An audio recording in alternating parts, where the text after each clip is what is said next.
a lot of people are talking about this eclipse that is happening today. I don't know if you've taken a look. It's going on right now. The eclipse the moon is very orange right now. Lunar eclipse. Biggie, he's nonplussed.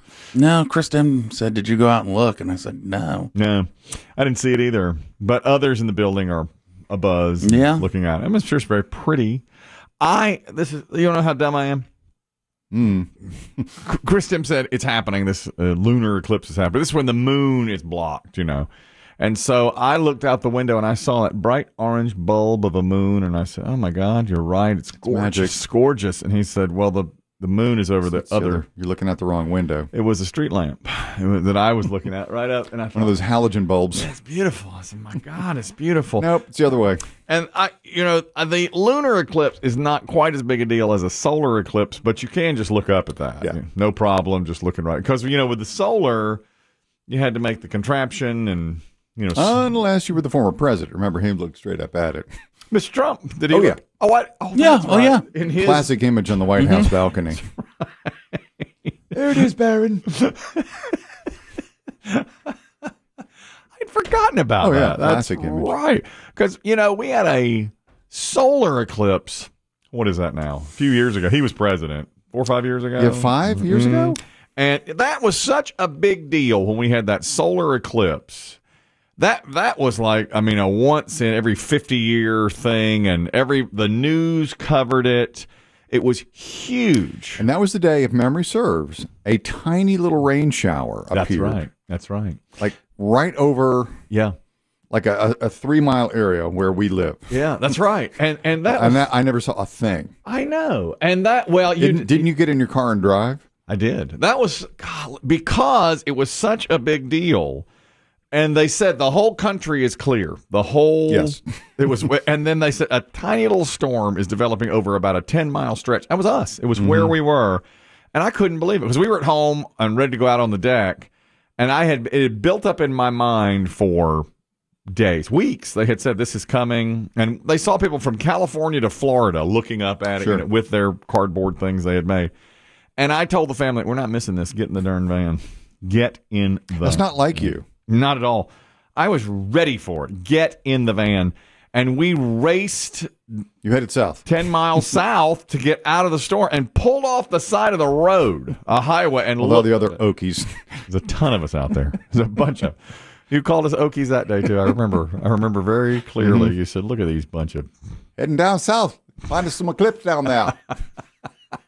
There's a better way of living down there. Found it and got it. We were the emotion that day. There's a clip of a meteorologist that day who was describing and looking the solar eclipse. This was a solar eclipse. Now today we have a lunar eclipse. This was a solar eclipse. We've been told people start sobbing, and we may start doing that too.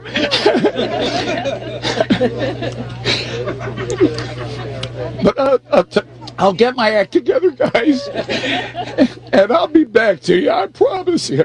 Guys, back to Chicago. Sorry about this. Oh, my God. No. It's heartbreaking and moving. I love it. The insignificance of man writ large in the sky. It's true. It is. My son at the time was 12, 13, and after we saw it, he goes, "Was this a bust? Is this what you'd call a bust?" Because he didn't think it was impressive at all. We looked at it. I thought that day it was going to get completely dark. It did not. No. You could see it, but it was a little underwhelming. But I said to my son, "No, it shows the insignificance of man and all those things, and Corona and all that stuff." And he's just like, "Yeah, I didn't get much out of that." And we raced 15 miles to go and see and pulled over. What did you call us? Okies. Yeah. With all the other Okies to do that. Out there in the Dust Bowl. And I'll tell you, there's a great clip. That was in 2017. I know that. And I remember at that time, the previous time we had a solar eclipse like that was 1979. Remember the great Frank Reynolds described it. He was on ABC News. That one I remember, going out into our front yard in Virginia trying to take a look up. 1979. I think I remember it too. I was in 3rd grade, something like that, and we again, looked up at it through whatever device that we had. And I remember we had clips then of Frank Reynolds talking about it. Now, this is from the late 70s. We've been told people start... Oh, no, sorry. Here's Frank Reynolds. Excuse me. That's the meteorologist. This is Frank Reynolds from the late 70s talking about So that's it. The last solar eclipse to be seen on this continent in this century. And as I said, not until August 21st, 2017, will another eclipse be visible from North America. That's 38 years from now. May the shadow of the moon fall on a world at peace. It did. We are totally peaceful. They were newsmen back in those days. They were. That's exactly eloquent, right. learned men. That's right. In that same report, they talked to a gentleman who had seen the eclipse. It was really a very incredible experience. I saw some corona. And Yeah. It sounds like we interviewed your son. Yeah, that would be my son talking about it. it was really a very incredible experience. I saw some corona. Saw some corona. Well, we saw some corona. Do we know if anyone in any century has ever literally gone blind from looking at They always say that. the That's what they eclipse? told They us. say I mean, it. occasionally I have looked at the sun. I mean, you're not supposed to, but occasionally you do. And you know, your eyes go, you can't see for a few moments after. Even when it's not an eclipse. Yeah, even when it's just a sunny day. You have a It, shot it of- burns in. I don't know if it does permanent damage down the road. That's right. I may go blind 10 days sooner than I would have on, Possible, I guess. without looking. But I don't know. They always say if you stare at the eclipse, you will go blind. President Yes. Trump has proved it wrong. He stared at it. That's So- all they kept telling us. Don't stare, At the even eclipse. with protective eyewear. That's right. Yeah, Don't special do it. glasses, the reflecting box out of cardboard, all That's that stuff. right. I'll tell you this factoid, too. We will not have another eclipse of any type on an American election day for 375 years, roughly.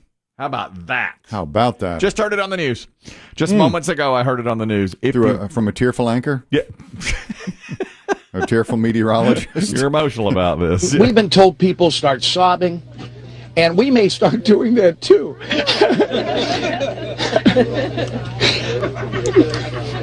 But I'll get my act together, guys, and I'll be back to you. I promise you.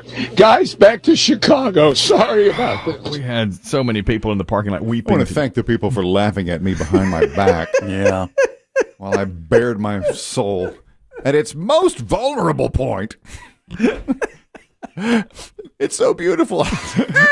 They didn't care. They didn't. Good. Hey, these are the heavens. They didn't They've care. bewildered man that's since man could look That's up. right. That's right. And they didn't care one bit that poor man had lost control. I like that we think there'll be an election day in 350 years or whatever. I know. That's what she said. She said 375 years. Can until you believe they used to vote for things? For what? Like people. Ancient civilizations. What? Yeah, so it's coming together, Election Day and the lunar eclipse. So you now. said 375. Roughly. She said it would be well over 350 years. It's So like- what's 375 years ago? Goodness. What was the 1700s and Okay. 1650. 1600. 1650 Okay. would be 300 and something years ago. That's right. So, 375 years. 1647, if my math is right on that. So, speaking of Election Day, yesterday I think I told you, and I did not wear my I voted sticker. I'm so upset with myself. I walked right You out. voted early, got your sticker. Yeah, it was in my cubby. It was ready to go, and I walked out without. What did you grab instead? I had my Celsius. I've been eating healthy, and it's thrown my system off. I have now, I'm on the toilet more often. I'm just like, geez, I don't know. I think it's such a total change from what I was eating, and I just had to have a Celsius today. I had to. You consider that healthy? I consider it a no. I don't consider it healthy, but I think that's my one vice. If I'm giving up Diet Coke, I'm going to have a Celsius, which is an energy drink. Just loaded with caffeine. I guess, or something. Right? But Biggie's got one right there. Yeah. I don't know if it's caffeine. It's something. essential energy.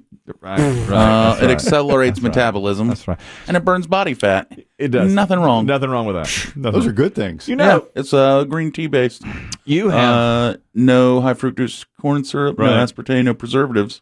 the one you Is there have. caffeine in it?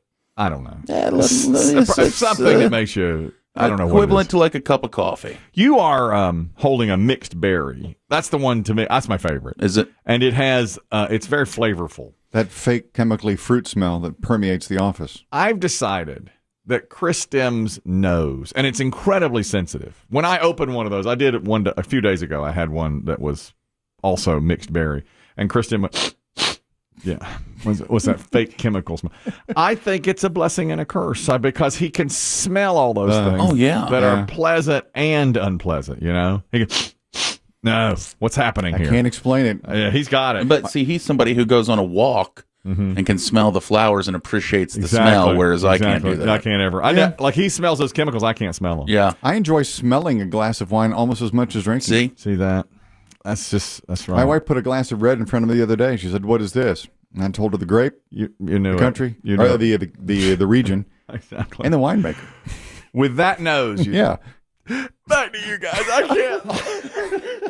I can't. Just to be in the presence. Oh my God! But it's a blessing and a curse. That's fair. Because when I bring in, I almost brought in my. Oh no, your leftover salmon. Well, I have that. I have some garlic almonds that are in the car, and they're really ripe. I know I would have really faced the wrath. Hope if you at I least brought cracked a window. No, they're just in there stewing right now. I'll have them again this afternoon. I just leave garlic them in the car. almonds. Well, I just found them at Costco. They're garlic and olive oil and some other herbs that are bathing the almonds. But I just thought, man, to live like that, to have that at all times. Like today, too, he told me we were talking about Apple Jacks, the cereal. That's coming. They had a commercial. I don't even know how that came up. A commercial for Apple Jacks or something, and they had a new jingle. We started singing the old jingle. Yeah. And I said I really liked Apple Jacks, and Kristen said he did not like Apple Jacks. I didn't like that fake appley flavor. But that's my favorite. That's the My brothers liked it. I did not. Fake appley flavor is the only way to go. He didn't like chemicals or fakeness, but I do. That's and if I'm not having fake appley soda. Yeah. Oh, and the other day fake appley cereal. The other day I printed 75 sheets of paper. Which I do that sometimes. I just print it. And to what end? I don't know. There's a bunch of stuff here. We never get to it. It's right here. We never ever get. A monument to excess. I've got stuff in here. Biggie's wasted time. 5 years old. Biggie's put in audio. I've got the paper. I printed a whole new batch the other day. I've never seen a printing job like that. And he said, "I smell the toner." It does have a distinct smell, though. He smelled it. He was on it. I'll tell you that. It smelled like your printer was on fire. I smell the toner. Yeah. I really couldn't get it. I didn't have it, but it was all, and it was really firing. The point is, with Election Day today, I told you that on Saturday I early voted, and on the way into my polling place, a woman pulled me aside and said, "Phil Berger doesn't remember us. Phil Berger has forgotten about the people." And I said, "Tell me more." And she said, "Write in this man, Alvin Robinson. This is the man to vote for." And I said, all right. I took her pamphlet. I went inside. I memorized the name, and I did write it in. And on the way out, after writing it in, I was now directed about 20 yards from this woman, but I jumped up and down and said, I did it. I wrote him in. Well, now she's emailed me and said that I was the most unlikely person because she said, as I walked along, I looked like I didn't want to be touched or bothered by anyone. And she's exactly right. And the other... Just shambling in. Yeah. She said, you looked so downtrodden. You were down. Your face was down. You looked like you wanted nobody to approach. She nailed it. And someone challenged her, go get that one. If you can get that one, you can get anyone. You're kidding. No. And so she came up to me and did it. And now she'd love for Mr. Robinson to be interviewed today. Because he's got time this morning if we want to, but I don't think we can do that because then we have to, by law, have his opponent on, and then you get into it. We don't have to. I think the rules are you have to offer the opponent the same amount of time. That's right. So we would have to offer, if we had Mr. Robinson for 15 minutes, we'd have to offer the other guy 15 minutes. And I'm running unopposed. Yeah. Why am I wasting my time? Maybe he wouldn't waste it. Some shambling boob wrote someone else's name in. Who did you interview? It's a guy. This guy. You know this guy. No. I'm running unopposed. You have 14 and a half minutes left. Oh, boy. What can I say? Jeez. It's so I like the Chiefs. Yeah. I know. I'm worried about the Bills quarterback. I know. The guys at pickleball last night, I played late into the evening last night, and they were talking about a recent Howard Stern interview with Bruce Springsteen. And the guy said, why don't you guys ever have Springsteen on? I said, I don't know, man. He will not. Biggie. Wouldn't you think? Does he not return our calls, Biggie? Wouldn't you think just once we could have Springsteen on, sit in here for 2.5 hours, you know? With a guitar and a piano in studio. Yeah, exactly. I mean, and those guys are like, man, that was really good. I said, yeah. I can't tell you many people have said you've got to hear this. I don't know how. Yeah. I mean, Howard's behind a paywall, which I respect that. Apparently, one of these guys had it, and he invited other people over to his house, and they just sat, and it was mesmerizing for 2.5 hours of Bruce Springsteen. Yeah, I think people know, though, when they go on like his show. Oh, I do too. They're doing that. You know, for us, you've got them for 8 minutes. I know. And then they cut you off. Yeah. Somebody hustles you along. Yeah, when you go on his show, I mean, that's a performance. Yeah. To me, it's a frustration because golly, who wouldn't love to have Bruce Springsteen sit here and really be open and chat for 2 hours, you know? And so, you know, but of course, Howard Stern has achieved, I mean, he deserves it. He's an incredible interviewer.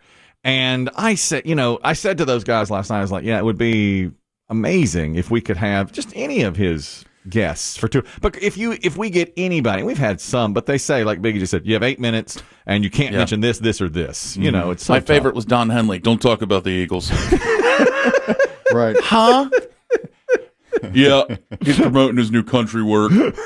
That's right. Don't talk about the Eagles. Well, I will tell you this. Bono has a new book out, so look for him to be on Howard in the next I wouldn't doubt that. I wouldn't doubt couple that. of weeks. And I said to those guys sitting there, I said, you know, I think Howard Stern is a genius. And I said, I like him.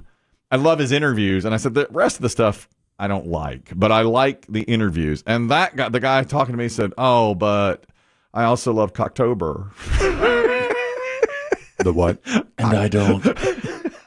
I must confess I'm not familiar with the concept. Cocktober, it's all these games involving the male genitalia during the month of October. See, we used to call it Rocktober way back in my day. No, they've gone Cocktober. And apparently it ran long this year, so they're also having Cockvember.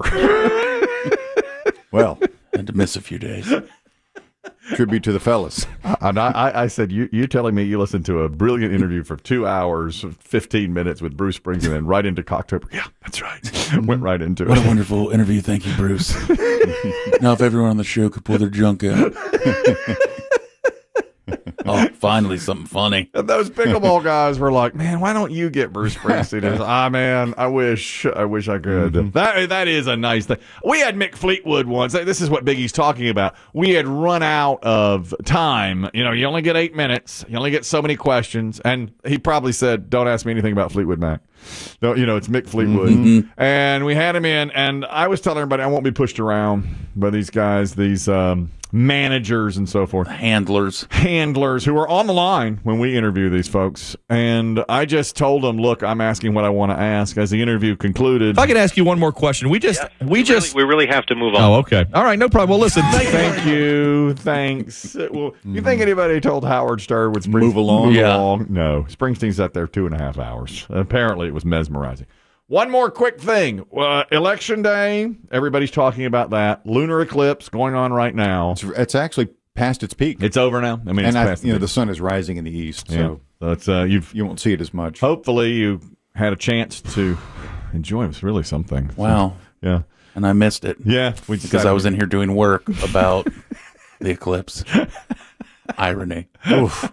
Total irony. That's right. Apparently, it was amazing. It was really a very incredible experience.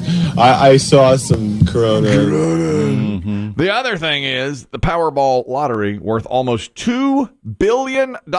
Let's check the numbers when they announced them last night. Good evening, everyone. This is Powerball. I'm Laura Johnson. Because of a technical problem tonight, we are unable to bring you the Powerball drawing at this time. As soon as we're able to resolve the issue and conduct the drawing, it will be available for viewing on Powerball.com and on our YouTube channel, Powerball 39. Shenanigans. Shenanigans. I don't like Has this it. ever happened before? What? No. I mean, it may have happened. I've just never, obviously with a jackpot this size, Everyone's watching. You tune in for that. It's a technical. Hey, we're having some technical problems. There won't be any drawing. What? And a YouTube channel. What? Don't you dare. No, and I've seen a little bit more about this. Mm-hmm. They haven't said which state, but apparently one state is a problem. There's all these laws and regulations they have to follow, and one state is the issue. Looking right at you, Vermont. Mm-hmm. Is it 48 different lotteries? Yes. That are part of Powerball, or I guess localities that sell Powerball tickets? And what I've read is one state is the issue, and they're waiting to get that cleared up. And so then no they can drawing. release They still have no drawing. I believe the drawing's done. Now, how can they? How can they have drawn them if they're waiting on that state? I thought they just pre-did it, and they're waiting for them to hit regulations or whatever. Well, you'd think they wouldn't draw. Maybe it. they haven't. Fishy. Because if you're in that state, you might think, "Hey, let me go. My balls don't have a chance." Right. I've thought that many times. My balls don't have a chance. Put my ball in there. Put my balls in the hopper. Mm-hmm. Or there's an open invitation to cheating then, because somebody knows the numbers now. You could go tell somebody what the numbers are. But who knows? They may have drawn the thing. I don't know. The headlines say no drawing yet. Okay, maybe it is. Wait and see. We wait and see.